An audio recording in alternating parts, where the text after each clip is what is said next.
हाँ जी, तो NSE-DSE infrastructure का IPO आ गया है।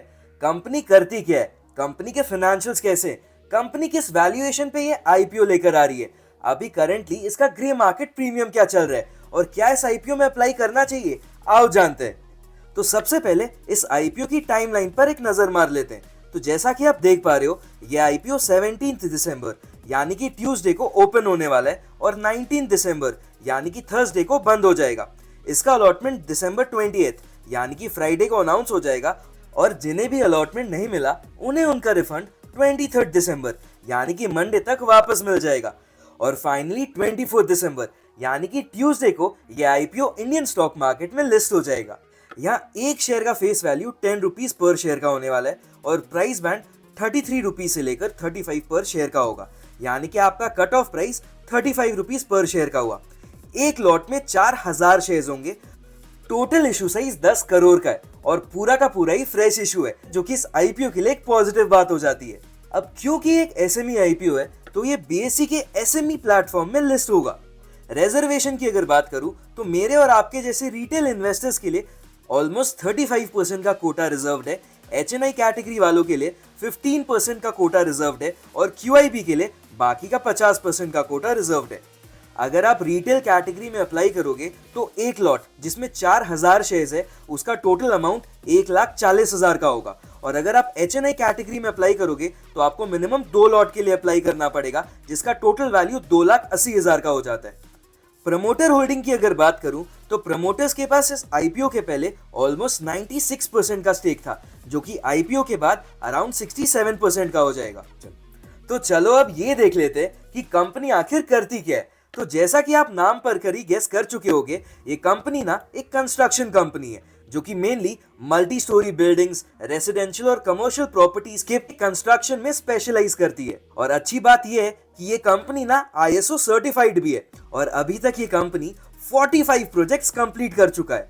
फाइनेंशियल्स की अगर बात करूं तो जैसा कि आप देख पा रहे हो, इनका रेवेन्यू पिछले एक साल में 200% से भी ज्यादा से बढ़ा है और इनका नेट प्रॉफिट 400% से भी ज्यादा से बढ़ा है।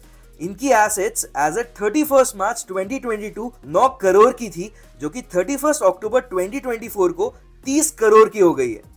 इनका रेवेन्यू 10 करोड़ से 12 करोड़ का हुआ और उसके बाद सीधा 3 गुना 36 करोड़ का हो गया और अभी 31 मार्च 2024 तक इस फाइनेंशियल ईयर में इन्हें 14 करोड़ तक का रेवेन्यू ऑलरेडी हो चुका है। यानी कि अगर हम पूरे साल का निकाले तो ये लगभग 28 करोड़ के आसपास का होगा, जो कि पिछले साल के मुकाबले काफी कम है। नेट प्रॉफिट 31 लाख से 56 लाख का हुआ और फिर सीधा 3 करोड़ 17 लाख का।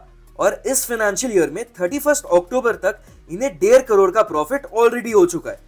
इनका प्रॉफिट मार्जिन 3% से बढ़कर 5% का हो गया और उसके बाद बढ़ते बढ़ते 9% का और करेंटली इनका प्रॉफिट मार्जिन 12% का देखने को मिल रहा है। यानी कि कंपनी धीरे धीरे अपने प्रॉफिट मार्जिन को काफी इंप्रूव कर रही है, जो कि इस IPO की एक पॉजिटिव बात बन जाती है।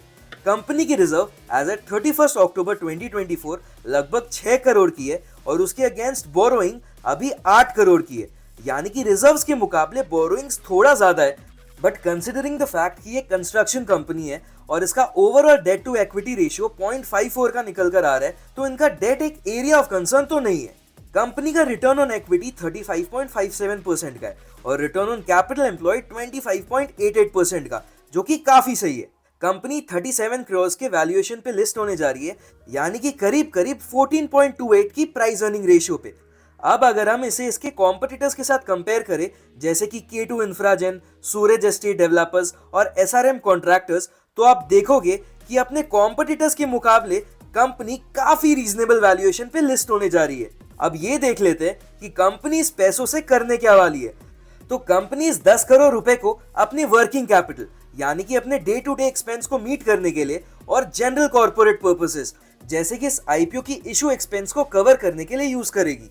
फाइनली उस चीज को देख लेते हैं जिसके लिए आई एम श्योर आप काफी टाइम से वेट कर रहे होगे, इस IPO का ग्रे मार्केट प्रीमियम।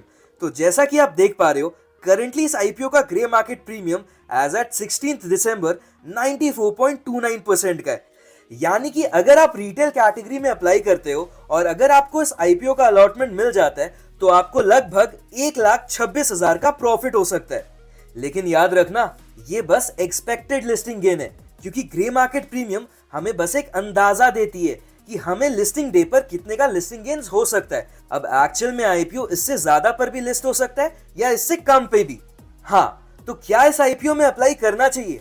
देखो, मैं तो इस आईपीओ में अप्लाई नहीं करने वाला हूँ।